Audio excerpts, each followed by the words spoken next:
우리 하나님 말씀 창세기 21장을 보겠습니다.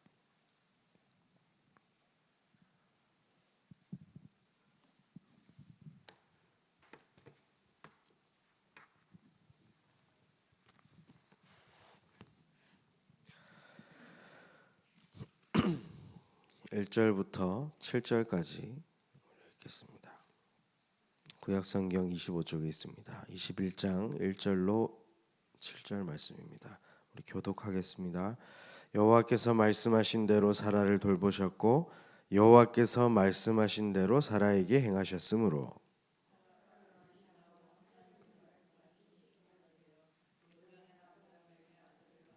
아브라함이 그에게 태어난 아들 곧 사라가 자기에게 낳은 아들을 이름하여 이삭이라 하였고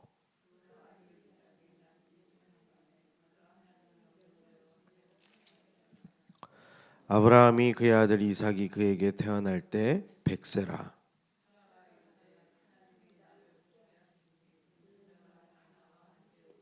함께 읽겠습니다. 또 이르되 사라가 자식들을 젖먹이겠다고 누가 아브라함에게 말하였으리오마는 아브라함의 노경에 내가 아들을 낳았도다 하니라. 아멘.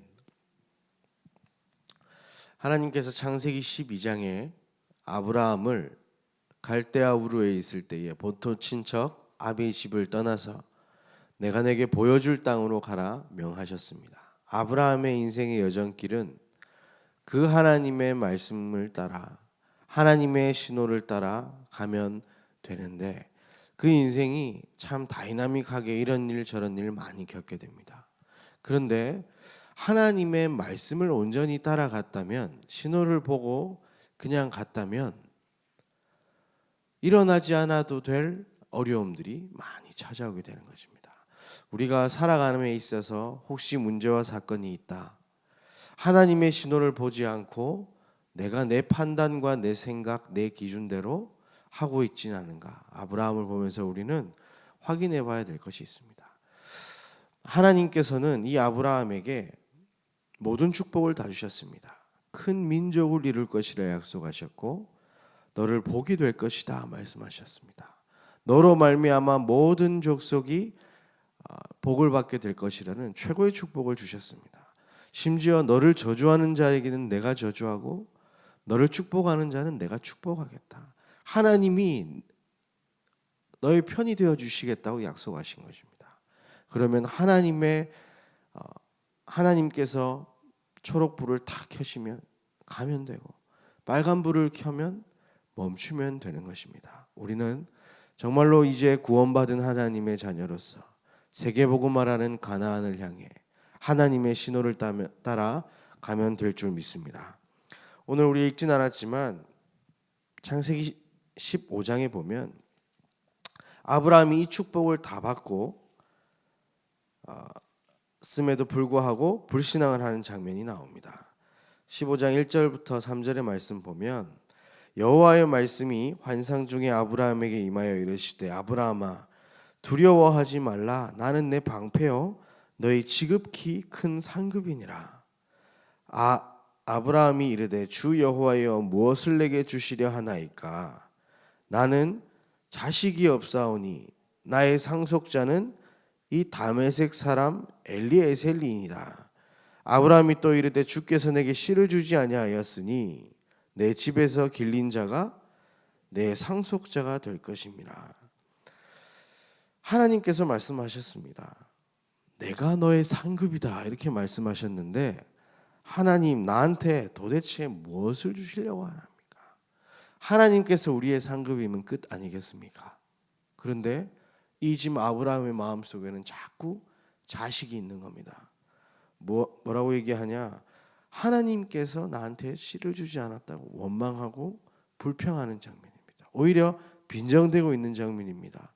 하나님께서 나한테 안 주니까 내가 기르는 사람이 내 모든 상속을 받아갈 것 아닙니까? 그때 하나님께서 다시 한번 말씀을 주십니다. 여호와의 말씀이 그에게 이르되 그 사람이 네 상속자가 아니라 내 몸에서 날 자가 내 상속자가 되리라 하고 그를 이끌고 밖으로 나가 이르시되 하늘을 우러러 무별을 셀 수 있나 보라. 또 그에게 이르시되 네 자손이 이와 같으니라. 하나님께서 다시 한 번 더 약속을 주시고 신호를 주시는 장면이 나옵니다.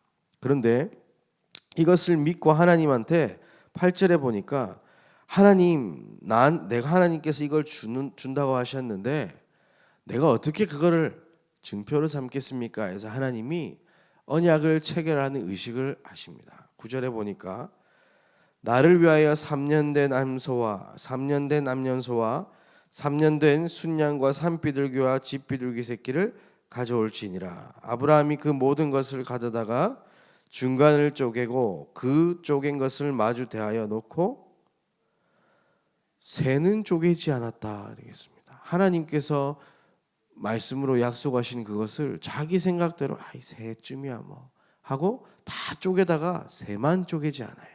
그때 어떤 일들이 벌어지냐. 13절에 보면 아브라함에게 이르시되 너는 반드시 알라. 네 자손이 이방에서 객이 되어 그들을 섬기겠고 그들은 400년 동안 내 자손을 괴롭히리니 그들이 섬기는 나라를 내가 징벌할지며 그 후에 내 자손이 큰 재물을 이끌고 나오리라. 지금 400년간 이방의 객이 될 것을 하나님은 얘기했습니다. 아브라함이 그것을 불신앙만 하지 않고 그 새를 쪼개지 않는 일 때문에 이 자기 후손들이 400년 동안 나중에 애굽에 끌려가서 노예 생활하게 되는 것입니다. 이 일은 일어나지 않아도 될 일이었습니다. 하나님의 말씀을 믿고 기다리라고 하면 기다리면 되고 가라고 하면 가면 되는데 자꾸 내 생각, 내 판단, 내 기준 때문에 하나님을 심지어 원망하고 믿지만 반만 믿고 이제 이런 일들이 생기면서 불필요한 일들이 생기는 것입니다. 이 하나님께서는 분명히 너로 말미암아 모든 민족이 복을 받게 될 것이고 너로 큰 민족을 이루겠다고 했는데 자꾸 자식 걱정을 하는 겁니다. 왜냐? 그도 그렇듯이 자기 나이가 있으니까요. 그런데 하나님은 나이에 매이는 분이 아니십니다. 하나님은 모든 것을 가능케 하실 수 있는 전능자인 줄 확신합니다. 우리는 그 약속의 말씀을 붙잡고 가면 됩니다. 그래서 6장에 보면 이제 그래도 하나님의 약속의 말씀은 들었지만 붙잡았지만 자기 마음속에 지울 수 없는 이 자기 생각, 판단, 기준 때문에 하갈이라는 여인을 종을 취해서 이스마엘을 낳게 됩니다. 그런데 이 불신앙의 시작은 누구였냐? 사레였습니다.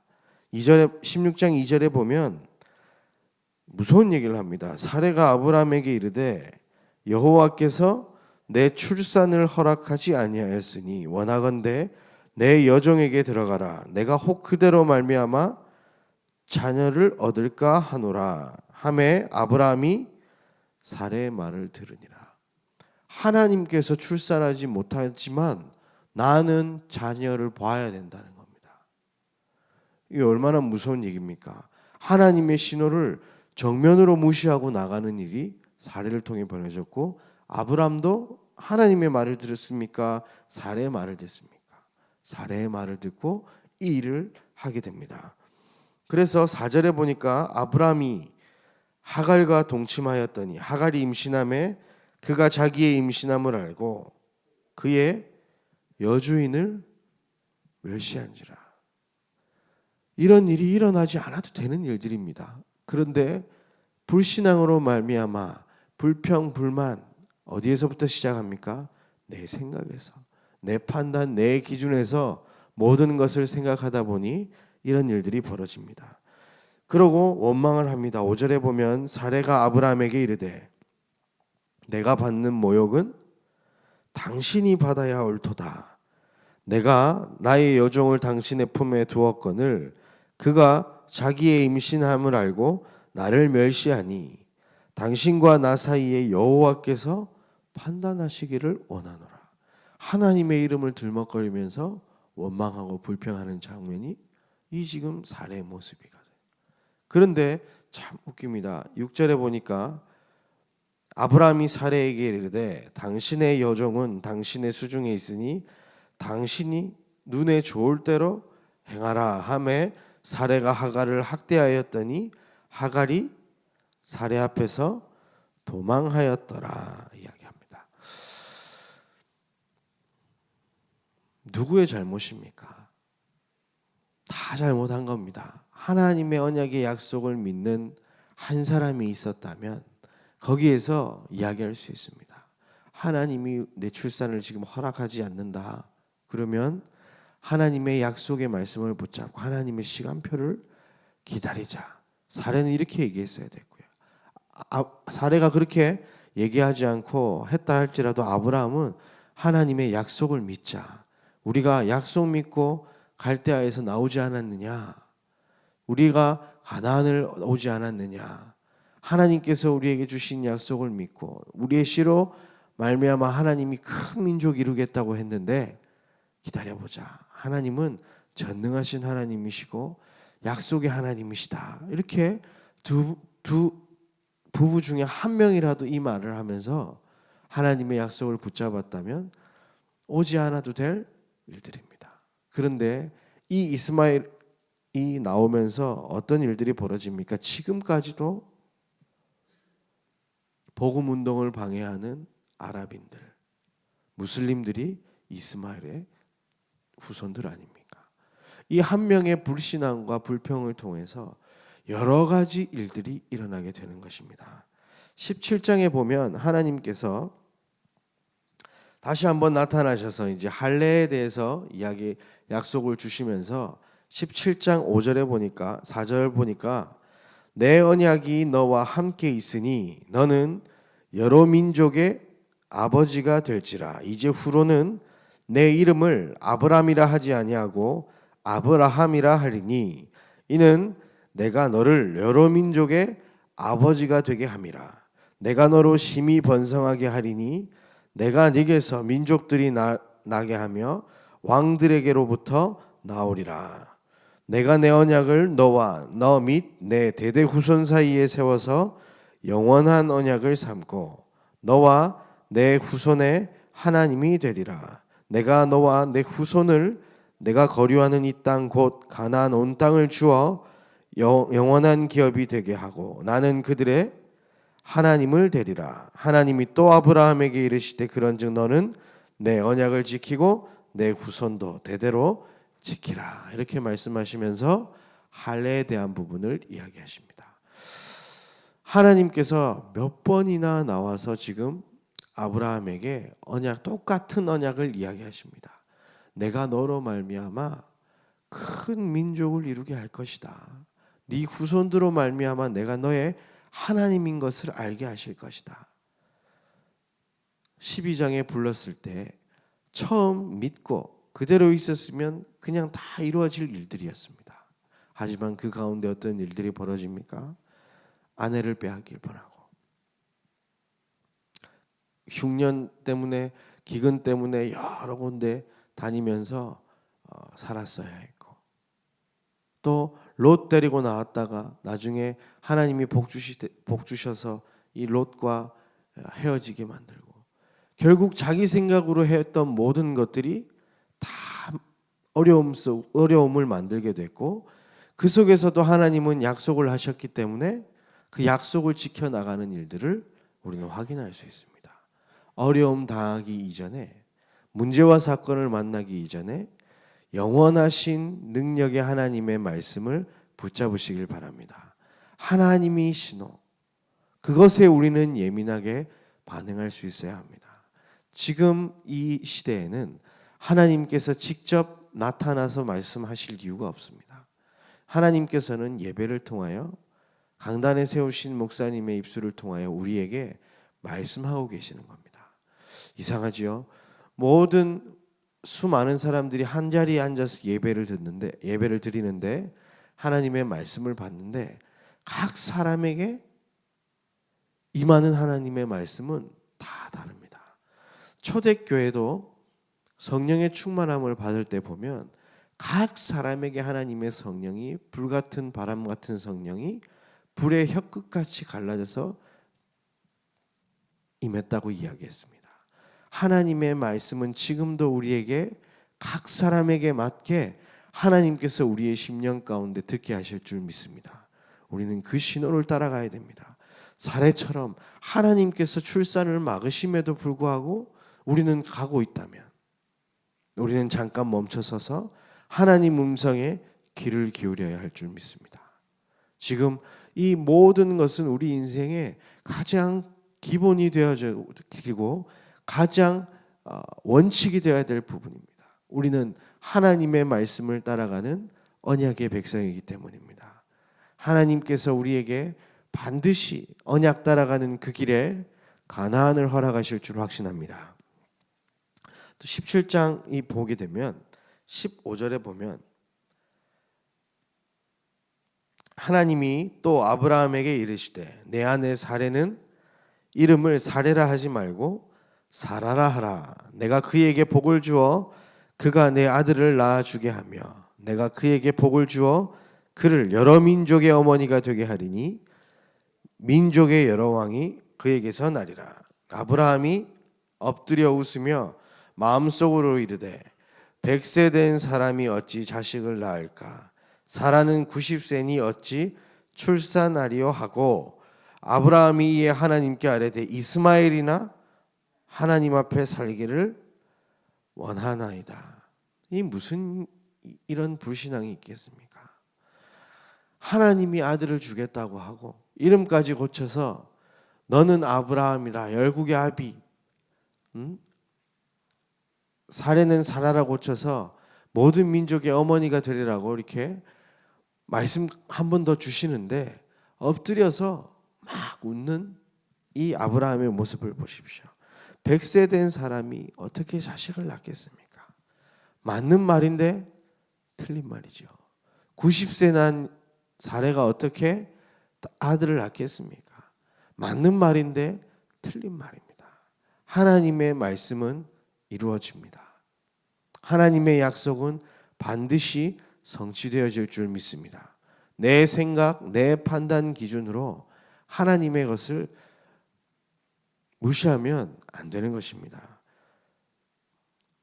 그래서 19절에 보니까 아들을 낳으리니 너는 그 이름을 이삭이라 하라. 내가 그와 내 언약을 세우리니 그의 후손에 영원한 언약이 되리라. 이삭이라는 뜻은 웃음이라는 뜻이죠.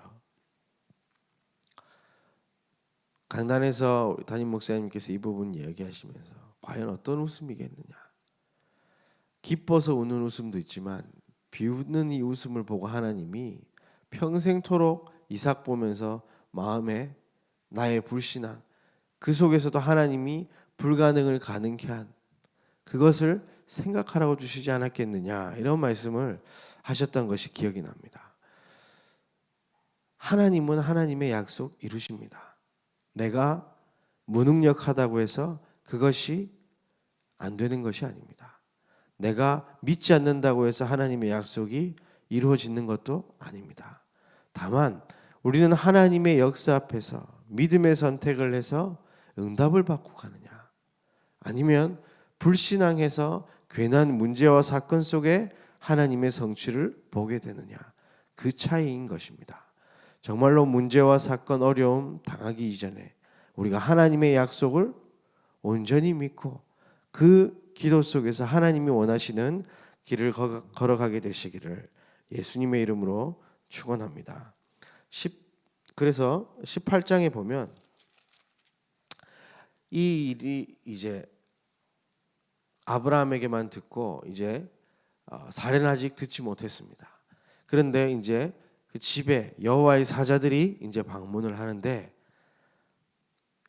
18장 10절에 보니까 내년 이맘때 내가 반드시 내게 돌아오리니 내 아내 사라에게 아들이 있으리라 하시니 사라가 그 뒤 장막문에서 들었더라.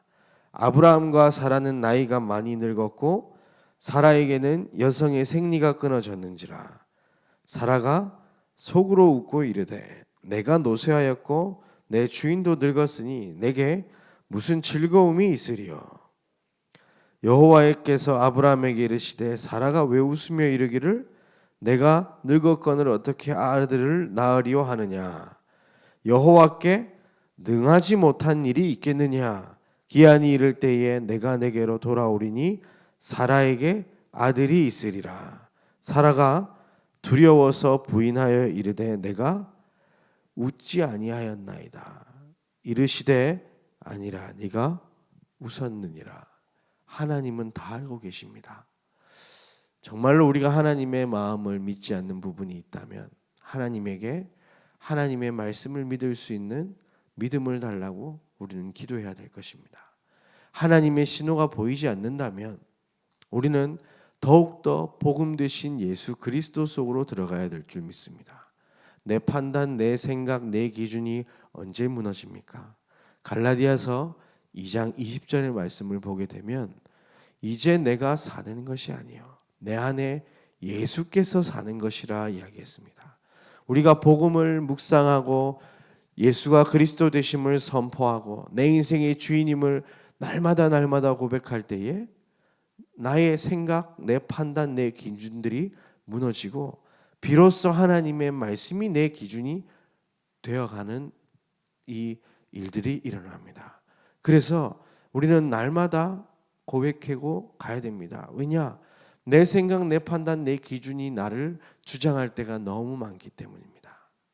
그래서 우리는 오늘도 고백해야 합니다. 주는 그리스도시요 살아계신 하나님의 아들이십니다. 내 인생의 주인 되신 예수여, 나의 발걸음을 인도하여 주옵소서. 하나님의 말씀을 내게 보여 주옵소서. 하나님의 신호를 깨닫게 하여 주옵소서. 우리는 이렇게 날마다 고백하고 그 길을 걸어가야 할 줄 믿습니다. 오늘 이 마음속으로 살아도 믿지 않습니다. 하나님께서 직접 언약을 주시고 나오는데 하나님의 말씀을 듣지 않고 오히려 비웃는 장면인 것입니다. 그런데 오늘 우리 읽은 본문을 보겠습니다. 21장 1절 우리 함께 봉독하도록 하겠습니다. 여호와께서 말씀하신 대로 사라를 돌보셨고 여호와께서 말씀하신 대로 사라에게 행하셨으므로 하나님께서는 말씀 주신 대로 이루실 줄 확신합니다. 2절에 보니까 사라가 임신하고 하나님이 말씀하신 시기가 되어 노년의 아브라함에게서 아들을 낳으리니 아브라함이 그에게 태어난 아들 곧 사라가 자기에게 낳은 아들을 이름하여 이삭이라 하였다. 이렇게 이야기를 합니다. 하나님께서는 지금도 우리에게 말씀하고 계시고 말씀을 이루어가고 계신 줄 믿습니다. 그래서 정말로 내가 하나님의 말씀에 귀 기울일 수 없다면 더욱더 예수 그리스도 복음 속으로 들어가서 내 판단, 내 생각, 내 기준을 없애시길 바랍니다. 그 이후에 정말로 내 인생을 향한 하나님의 말씀이 무엇일까? 내가 한평생 살아가야 하는데 내 평생 하나님의 인도를 받아야 할 언약은 무엇일까? 하나님은 이미 아브라함에게 창세기 12장에 주셨음에도 불구하고 못 깨달았던 것처럼 하나님이 이미 나에게 말씀을 주셨는데 혹시 내가 지나쳐버리진 않았는가? 내가 혹시 하나님의 말씀을 듣고도 믿지 아니하고 웃고 있지는 않은가? 우리가 점검하면서 하나님이 원하시는 기도 제목을 붙잡으시길 바랍니다. 그리고 한평생 살아가는 동안 그 약속의 말씀을 가지고 내가 어떤 헌신을 할 것인가? 내가 어떻게 전도하며 어떻게 선교하며 어떻게 제자를 찾고 후대에게 이 언약을 전달할 것인가? 그 고민하시다가 하나님의 천명, 소명, 사명을 발견하시는 은혜가 있길 바랍니다. 그래서 오늘의 삶이 어려움과 힘들고 불평할 수밖에 없는 그런 상황이 변하여 하나님께 감사하며 찬송하며 하나님의 이름을 높이고 하나님의 영광을 위해 사는 인생으로 바뀌어주시기를 예수님의 이름으로 축복합니다. 아브라함에서 아브라함으로 바뀌었듯이 사라에서 사라로 바뀌었듯이 오늘 우리 이름이 전도자로 바뀌어지는 가장 귀한 축복된 날 되시기를 예수님의 이름으로 축원합니다. 하나님께 감사와 영광을 돌려드립니다. 하나님의 말씀을 볼 수 있는 눈을 열어 주옵소서. 마음에 새길 수 있는 은혜를 더하여 주옵소서. 그 말씀을 쫓아갈 수 있는 믿음을 허락하여 주옵소서. 그리하여 하나님의 신호를 따라 모든 상황 속에서 감사하며 찬송하며 하나님의 영광을 위해 살아갈 수 있도록 인도하여 주옵소서. 하나님과 함께하는 그 길이 가장 행복한 길이며 가장 복된 길이라는 사실들을 날마다 기억하게 하시고 우리의 주 되신 그리스도와 함께 하나님의 말씀을 이루는 그곳에서 하나님의 응답을 받을 수 있도록 함께하여 주옵소서. 이제는 예수 그리스도의 은혜와 하나님의 사랑과 성령의 역사하심이 내 생각, 내 판단, 내 기준을 버리고 하나님의 말씀, 하나님의 신호, 하나님의 시그널을 쫓아 가나안을 향해 걸어갈 우리 모든 주의 백성들 머리 위에 우리 늘 좋은 교회 위에 지금으로부터 영원까지 항상 함께 계실지어다. 아멘.